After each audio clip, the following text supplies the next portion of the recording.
Hello guys and welcome back. Today we're going to be talking about a very important and a fun subject because it made such a huge difference in our lives. After I think it was a year and a half or two after we were married, we discovered this book, Personality Plus. And after we read it, I mean, it completely changed the way we looked at each other and the way we thought of each other. Yep. And this is how to understand others by understanding yourself. So how different personalities can make a great marriage. So we highly recommend you guys to read this book. And there's also another book by the same author along the same lines, Personality Plus for couples. And since this is a group for couples, I mean, it's amazing. And even if you don't like reading, you're gonna love this book. It's so easy to read, you'll fly right through it, and it's so fun. It's full of stories, full of examples. You're gonna love it. So today we're gonna base almost everything on this book, on both of these books, I guess.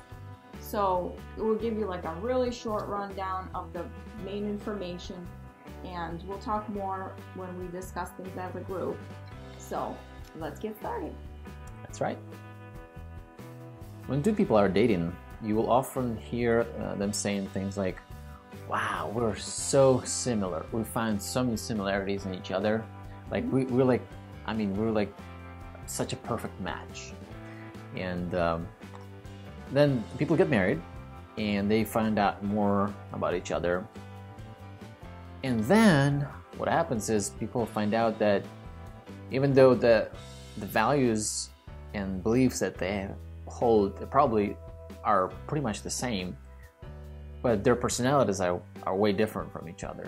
And that, because opposite attracts, those two different personalities then now are married and now they have to create a family. There are 4 different types of personalities that we're going to talk about today. But first I'd like to say a quick disclaimer. We're all very unique people. We have different blends of all these personalities in us, but we do have a tendency to lean towards one major type of personality because that's how we're wired. The first personality we're going to talk about are the popular sanguines. And they're the first because they're the most easy to identify. There's about 25% of people who are popular sanguines. These people are fast-paced and they're people-oriented. They thrive in parties and in crowds of people. They like to be the center of attention. They love to be talking and telling people their stories. They'll tell you everything and they're just gonna, give you everything you need to know and everything you don't need to know too. They are very affectionate and loving. These people are very emotional and they're optimistic. They see the world through rose-colored glasses. A popular sanguine is the talker. So you can identify them in a crowd of people because they're usually the loudest and they're the ones who are talking the most. Their slogan would be, "Are we having fun yet?" And their life goal would be having adventure and fun. These people have a very loud and open personality. They're very sincere and kind, and they're just very bubbly and cheerful.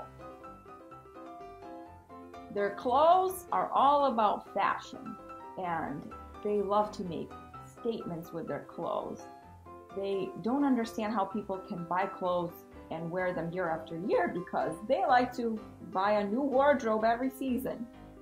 These are the people who have 10 pairs of shoes and a purse to match every outfit.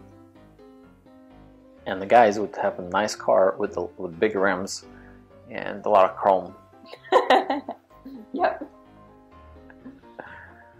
So the popular sanguines are fun, they're curious, cheerful, emotional, they're naive and sincere. They love people, they love to talk, they tend to exaggerate, and they love to be the center of attention. The next personality is powerful choleric. There's about 10% of those people out there. They're fast-paced and very much task-oriented. They're opposite of sanguine in a way that they're all about productivity, not hanging out with people or such. Powerful cholerics are optimistic too, and they kind of get aggravated by a negative. If something is out of their control, they're not going to worry about it. But if they set a goal or they have a dream, they will achieve it. They call themselves the doers. And the slogan in life for them is always, just get it done. Their life goal is control and productivity. These guys are born leaders. They're very decisive, strong-willed. They're goal-oriented, confident, independent, organized. I mean, there's one woman, she was asked, would you like to be in charge of this project? And she said, sure, I can do it, as long as I don't have to be on a committee. These women, they just get in my way. I like to get things done. That's so funny, because if that were a popular sanguine, she'd be like, yes, I'd love to be doing this project, but can I get all my friends involved? That's the whole fun of a project, is to get together and work on it as a team and have fun. Now the productivity part is like, okay, I guess, but the main part is the socializing. That's right. If we don't get much done, hey, we at least had fun, The clothing for these people are more about function than about fashion. If I have one pair of shoes, that would be just one black pair, one gray pair, that would go with other things. That's good. It's all about function. I don't need to have 30 pairs of shoes like Sanguine. The next personality is perfect melancholy. These guys are complete opposite of Sanguine. There's about 30% of those people out there. They're very slow-paced, task-oriented, and their slogan in life is, if it's worth doing it right. So their life goal is perfection and order. They're kind of pessimistic. They call themselves realists. So they're drawn to negative news and negative stories. So they naturally see a worst case scenario in everything. They're quiet in their voice and in their clothes. If the outfit lasts for 5 years, great. That's good quality. They're kind of closed off. Silence is golden, and in their body language, they're not huggers. No way. Of course they're not huggers. For them, ironing is an art. They don't want their clothes to be smushed. No way. They're very deep and thoughtful, very analytic, talented, serious, neat and tidy. One word that would describe them best is perfectionists. The last personality we're going to talk about are the peaceful phlegmatics. And this personality is the hardest to identify, but there's the most amount of people who are peaceful phlegmatics, 35%. That's a lot. And this personality is hard to identify just because they don't have any outstanding features like the rest of the personalities. These people are slow-paced, just like the perfect melancholy, but they are people-oriented, not task-oriented. So they're people pleasers. They like to have peace, and they're the peacemakers in the crowd. Just like the perfect melancholy, peaceful phlegmatics are unemotional and they're pessimistic. And they're pessimistic just because they don't want to get their expectations up so they don't get disappointed. The peaceful phlegmatic is the watcher. So they're the opposite of the sanguine because they're standing back, kind of watching what's going on. They don't like to be the center of attention. Their slogan is, it's not worth getting upset about. Their ultimate goal in life is peace. Peaceful phlegmatics are very easygoing. They're cool, calm, and collected. They're relaxed. They're very patient. They're balanced, steady. They're content. They're sympathetic and kind. That people-oriented part comes in here. They bring peace and a calming presence, and they just happily reconcile to life not a lot of things upset them. Their clothes are all about comfort. They have to be comfortable. They're not going to wear shoes if they're not comfortable. Their pants need to be comfortable, and they're not like wearing loud colors like the Sanguine, and it's not about function like the Choleric. It's all about comfort. As you probably noticed, the powerful Choleric and the peaceful Phlegmatic are complete opposites of each other, just like the popular Sanguine and the perfect Melancholy are opposites of each other. I thought there was a really funny example in the book of two women. The one woman, she's a powerful Choleric, and the other is a peaceful Phlegmatic. And she says, the whole time I'm sitting down, I'm thinking of all the things I'm going to do when I get up again.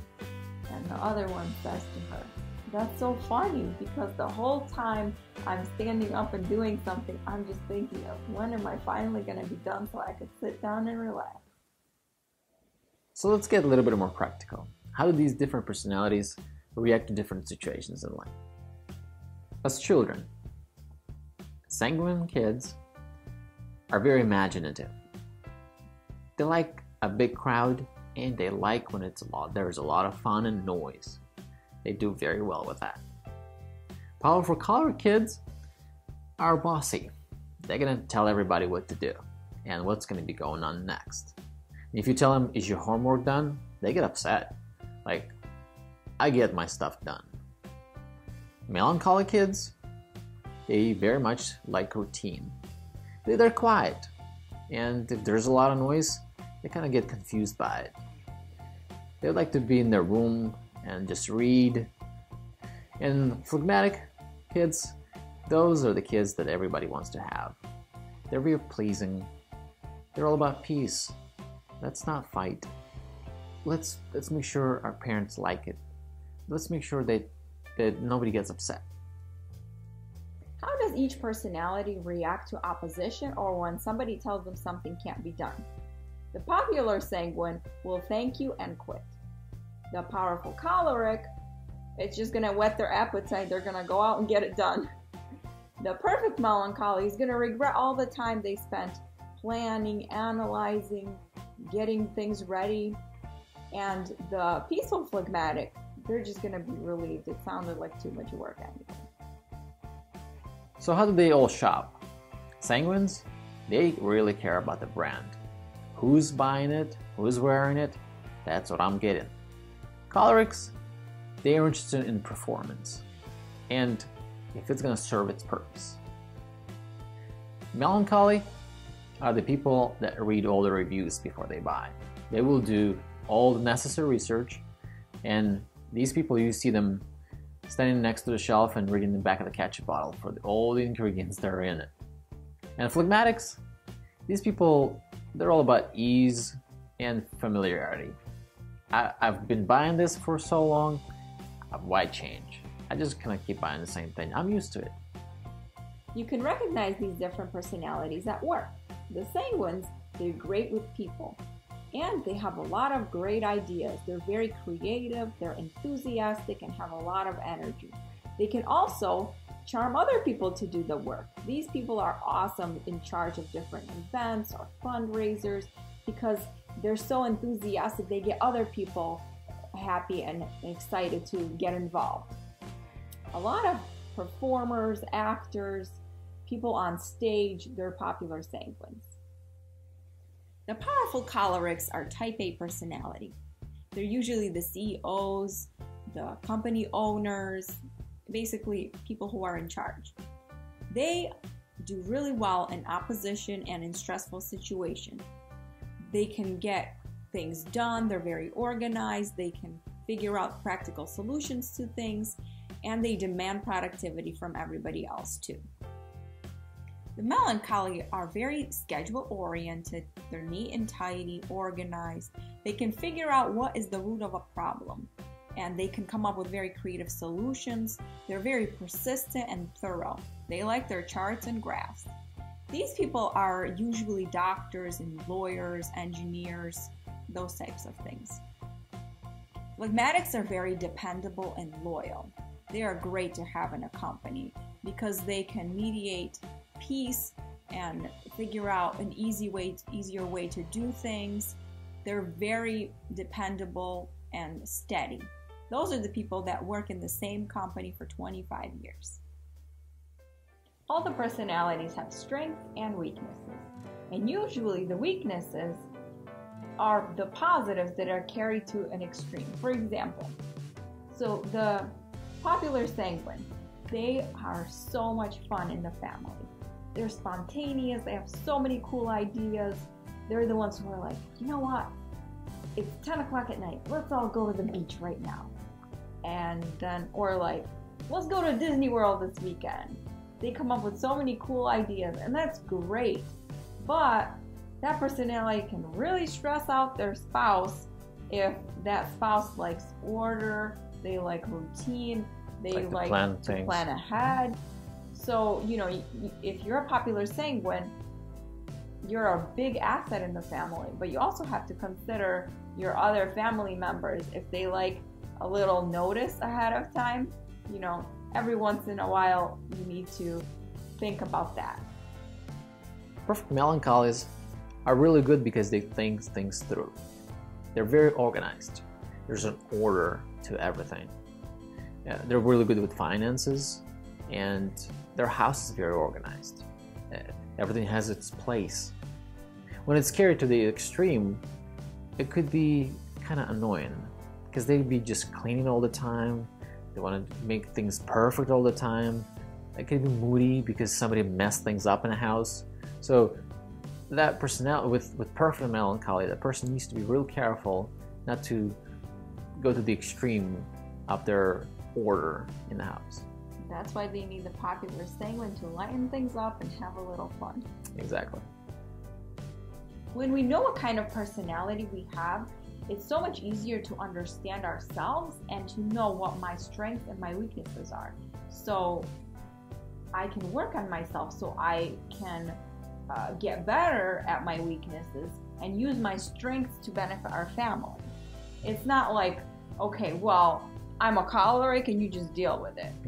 It's more of, I'm a choleric, so I have to be careful that I don't drive my family crazy because I'm so driven and task-oriented and I'm just so bossy. When we understand what kind of personality we have, it really equips us to be able to work on the weaknesses that we have because we're more aware of them. So Olga being a choleric, it helps us as a family to achieve things, to get things done, to make decisions faster, and to get moving. And on the other hand, because Sergey's a phlegmatic, he keeps our family grounded, and he helps us not to get burned out and enjoy life and relax, because otherwise we'd be like go, go, go, go, go all the time, and that's not healthy for anybody. Not enjoy life. Exactly. When we first got married, it was hard for us to understand each other because we are very opposite of each other. So I'm the choleric, Sergey's the phlegmatic. So I'm fast-paced, I'm task-oriented, he's slow-paced, and he's people-oriented. I mean, we're complete opposites. The good thing is that at least we have our secondary personalities the same. We're both melancholics. So that kind of helps us understand each other in a way. But as we've really learned this information, I mean, it's so eye-opening. And now I can understand why Sergey does things a certain way. And now I'm like, well, I know he's not doing this to get on my nerves. He's doing this because that's his personality. And it doesn't get me as frustrated anymore because I understand him much better. And same thing with him. He doesn't get as frustrated with me because he understands where I'm coming from. Mm-hmm. So in the same sense, because I'm people-oriented, I tend to like to be around people. And for Olga, it's important to get things done. And you can get a lot of things done when you're around people, like having a party or, you know, going to hang out somewhere. Right. So for us, it was important to build a balance that, hey, we're doing this because we need to get things done, but then we're relaxing and meeting with other people and having fun because it's important for me. So both personalities build a good marriage when they compromise one on each side and we can do both things. If we both go into too much into accomplishing things, then my personality gets overlooked. And same thing from the other side. There are common blends of personalities in married couples. The first is the popular sanguine with the perfect melancholy. Now, the popular sanguine sees the perfect melancholy. They're like, wow, they're so organized. They have their stuff together. They're so good with money. And they see all these things that they don't have in their life, and they're attracted to that part of the melancholy. Yep. And the melancholy, their life is very steady, sometimes a little bit boring. So they look at the sanguine personality and they're like, oh, they're so much fun. They're so positive and uplifting, and they're cheerful and happy. So they're attracted to that part of the person because that's something that they don't have. The other really popular blend of personalities is the powerful choleric and the peaceful phlegmatic. These two types of personalities, they both like predictability and stability, and that's what they both have. But what the powerful choleric doesn't have is that peace, that calmness that just radiates out of that peaceful phlegmatic person. And they're like, oh yes, this is what I'm just craving. I need some peace and calmness in my life. And the peaceful phlegmatic, they're attracted to the powerful choleric because they're like, wow, they're so decisive, you know, they get things done. I like that part. That's right. Even though it doesn't often happen that the same personality types get married, it does. And it can work just as well as when the opposite personalities marry each other. But because the same personality types don't have the other type of personality to balance out their strengths and weaknesses, this couple, they need to be extra aware of what their weaknesses are, because they both tend to have them, and they don't have the other person to help them out with that weakness. So two phlegmatics, for example, if they both, you know, aren't driven in life and they're not very task oriented, a lot of times they just, you know, mosey through life without having a lot of goals, and they procrastinate a lot. So they need to be aware of that and help each other out and both work on that together. On the opposite spectrum, the cholerics, for example, if they're both like really driven, they can have a lot of conflict. And if those two people fight, they're gonna go all out and tear into each other because they're both like really driven, and they're, you know, they both think they're right. And they have to be aware of that and learn to resolve conflict in a healthy way, and also not to be so totally driven that they never relax. The two melancholics in marriage could be a negative situation.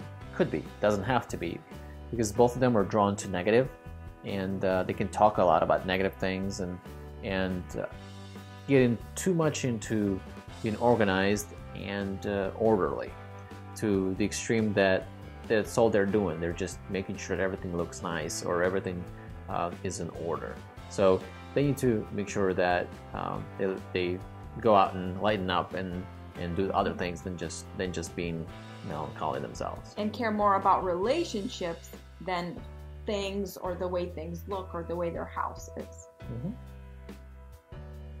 Because we have different personalities, we also have different emotional needs. And if we're smart and if we love our spouse, we're going to learn what their emotional needs are so we can fulfill them. That's right. So if you have a sanguine for a husband or a wife, encourage them. They thrive on encouragement, compliments, and they get a lot done, and they'll feel very happy because you encourage them. It's very important for them. And be very affectionate with them too. And if you're a sanguine and you have a melancholy spouse, then it's important for you to give them space, let them have some peace and quiet so they can recharge, because they get drained when they're with a lot of people. And also, you need to respect the fact that they need order in their life and they like to plan things. So for the other blend of personalities, the choleric and the phlegmatic, The choleric needs to give love and reassurance to the phlegmatic, not based on what they're doing and what they're not doing. It's not all about getting things done.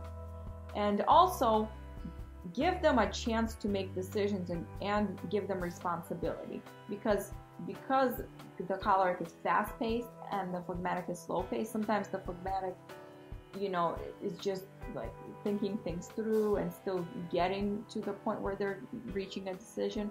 And the choleric just tends to just butt right in and make the decisions because the phlegmatic isn't fast enough for them. But that's not right, because you need to respect them and you need to give them a chance to take responsibility and be decisive. And if you have a choleric spouse, give them credit. They do a lot of work. They drive a lot of things, and they need to be credited for all the hard work they do, for the decisions that they make, and that they need to feel appreciated for all the things that they do. It is very important to understand that there's not a wrong or right blend of personalities in marriage. You can make it work with any personality. And I remember that before we were married, my prayer was, God, give me a wife that would compliment me and that would complete me in a way that I don't even know, I don't even expect. And it's amazing to see both of us in marriage and to know that how Olga compliments me and how our marriage is so much more complete because of the two completely opposite personalities. But when we work together, we can get things done, but also have a relaxed time when we can enjoy each other, and it's amazing. I think it's so incredible that when we get to know each other and we get to understand these different personalities, our marriages just get stronger because we are so much more intimate when we understand why we do things a certain way, or we understand why we think the way we do. And when I understand Sergi and the way he's wired, I know that God made him that way, and he is just the perfect complement to my personality. And I think our marriage is so much stronger because of that. And I'm just so thankful that we can understand that and that we can appreciate each other's differences. That's right. So look for the positives in your spouse, in your wife, in your husband.